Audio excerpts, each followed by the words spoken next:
তাড়াতাড়ি রান্নাটা করে নিতে লাগবে, অনেক কাজ আছে আরো। এই তো সবজিটা হয়ে গেছে প্রায়, তাই তাড়াতাড়ি চলে যায়। আরে আমাকে তো গোসল করতে লাগবে। আরে এটা কি? এটা তো দেখি রিমির চেন। এই রিমি যে কি করে না কিছুই বুঝি না, যাই দিয়ে আসি। না না, একটা কাজ করা যাক, রিমির সাথে একটু মজা করা যাক। আরে রিমি কি করতেছ? এই তো আমি রান্না করতেছি এখানে। ও আচ্ছা ঠিক আছে, দেখি এই পেঁয়াজটা। আরে কি ব্যাপার, তোমার আবার গলার চেনটা কোথায়? আরে আরে কোথায়? ও আচ্ছা, ওটা তো আমি গোসলখানার ওখানে রেখে দিয়ে আসছি, এখন যাই খোঁজো।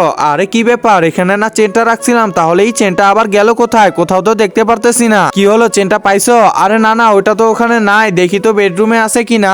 হ্যাঁ ভালো করে খুঁজো। আরে কোথাও দেখতে পারতেছি না, এই চেনটা আবার গেল কোথায়? একজন মা কতটা আপন হয়ে থাকে, যার মানেই তাকে জিজ্ঞাসা করে দেখো। তো দেখা যাক বন্ধুরা, এই মায়ের জন্য কে ভিডিওটিতে লাইক এন্ড সাবস্ক্রাইব করে। আর যারা মাকে ভালোবাসো না, তারা ভিডিওটি থেকে দূরে থাকো। আরে পাইছো নাকি? না না, ওখানেও নাই। ও আচ্ছা ঠিক আছে, খুঁজো। তুমি তো আর পাবাই না। আরে রাজু, তুই কি করতেছিস? আরে মা, মজা করতেছি।